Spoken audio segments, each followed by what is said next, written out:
बिस्मिल्लाहिर्रहमानिर्रहीम। अस्सलाम वालेकुम। कैसे हैं आप सब? उम्मीद करती हूँ कि आप सब खैरियत से होंगे। आज मैंने बनाया है करेला प्याज की सब्ज़ी। बहुत ही मज़ेदार, सिंपल और आसान, और इसको बनाना बहुत आसान है।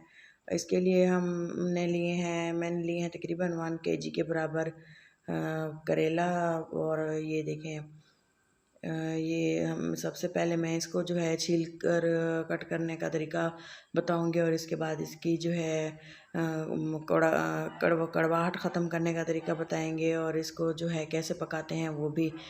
सबसे पहले मैंने करेले लिए हैं और इसको अच्छे से जो है, आप चाहें तो इसका छिलका उतार सकते हैं, आपकी मर्ज़ी। अगर ना उतारना चाहें तो आप इसको ऐसे कट कर लें। ये देखें, मैंने थोड़ा सा छिलका उतार लिया है हल्का हल्का सा, और ये देखें मैंने इसको सर्कल की शेप में इस तरह से कट कर लिया, और इनके तमाम बीज जो है मैंने निकाल लिए हैं।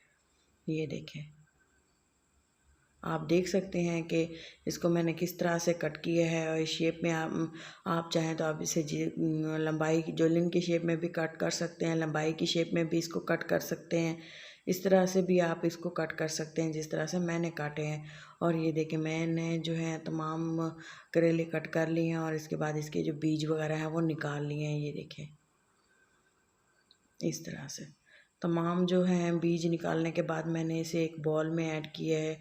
और इसका जो है फ़र्स्ट स्टेप मैंने ये करना है, इसमें मैं ऐड करूँगी तकरीबन 2 टेबलस्पून के बराबर नमक।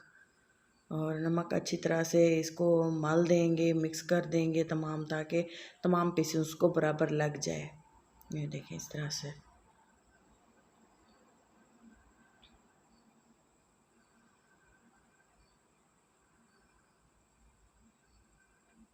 और इसको मैं थोड़ी देर के लिए छोड़ दूँगी, ताकि इसका जो कड़वा पानी है वो निकल आए, और फिर मैं इसका नेक्स्ट प्रोसेस आपको बताऊँगी। ये देखिए, तकरीबन 20 से 25 मिनट छोड़ देने के बाद मैंने जो है कवर उतारा, तो ये देखें करेले जो हैं अपना पानी छोड़ चुके थे, कड़वा जो पानी होता है। ये देखें, इस तरह से फिर से मैंने इसको दोबारा से मल दिया था, मिक्स कर दिया था, और ताकि जो इसकी कड़वाहट है वो अच्छे से ख़त्म हो जाए। मैंने पानी 2 गिलास ऐड किया, और इसको पानी में अच्छे से फिर से मिक्स कर दिया, और इस तरह से इसका पानी जो है निचोड़ लिया। इससे जो है ये वाश भी हो गए हैं, और ये इनकी कड़वाहट जो है वो भी पानी में निकल चुकी है। ये देखें, पानी ग्रीन हो चुका है। आप देख सकते हैं कि इस तरह से हमने इसकी सफाई कर ली है और इसकी कड़वाहट ख़त्म कर ली है।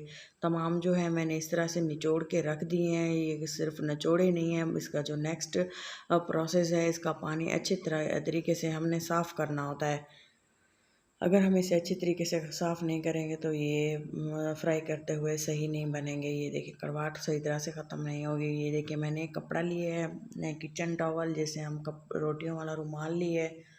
इसमें मैंने जो है तमाम जो करेले कट किए धो के रखे हुए थे उसमें मैंने फैला दिए, और इनको खुश्क करना शुरू कर दिया है। अगर आप चाहें तो इसको निचोड़ भी सकते हैं इसका पानी, लेकिन ये इस तरह से ही खुश्क हो गए थे। इसको एक बर्तन में ऐड किया था, और इसके साथ ही मैंने जो इसके हरे मसाले हैं वो ऐड कर रही हूँ, प्याज, टमाटर और मिर्चें, थोड़ा सा लहसुन।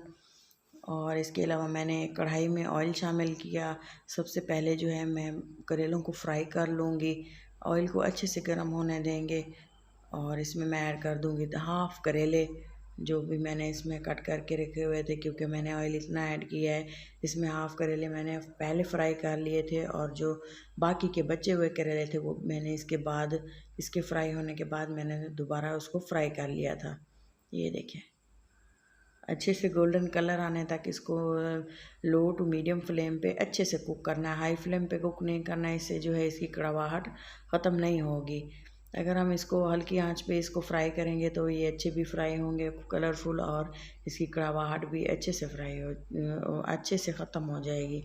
तमाम करेले इस तरह से भून लेने के बाद मैंने उसी ऑयल में प्याज ऐड कर दिए थे, और साथ ही मैंने लहसुन के जवे कलियाँ थी 6-7 वो ऐड की हैं, और सब्ज़ मिर्चें कटी हुई।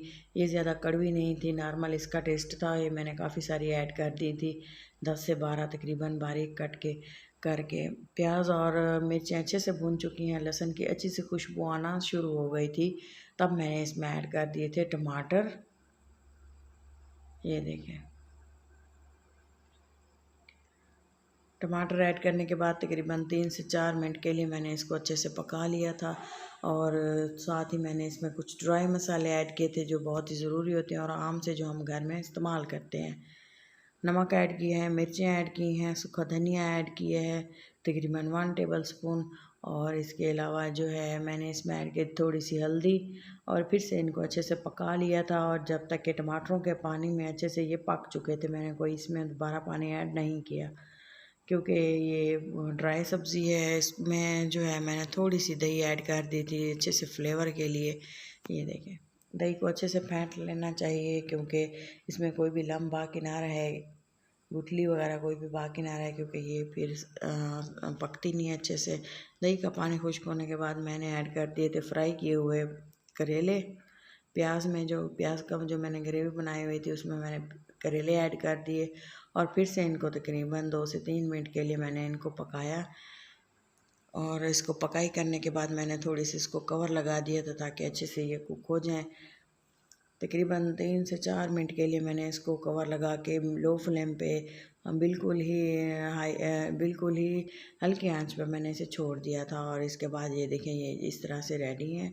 अब मैं इसमें ऐड करूँगी थोड़ा सा हरा धनिया और अच्छे से फिर से मिक्स कर देंगे। और इसको फ्राई करने और इसको पकाने में तकरीबन मुझे 1.5 घंटा लग गया था। और बहुत ही फ्लेवरफुल, टेस्टी, मज़ेदार जो है हमारे करेले प्याज की सब्ज़ी बन के तैयार हो गई थी और सब ने खाई और बहुत ही पसंद किया। आप भी इस तरह से ज़रूर बनाएं और उम्मीद है कि आपको ज़रूर पसंद आएगी। अपना और अपनों का बहुत सारा ख्याल रखें, दुआ में याद रखें। अल्लाह हाफिज़।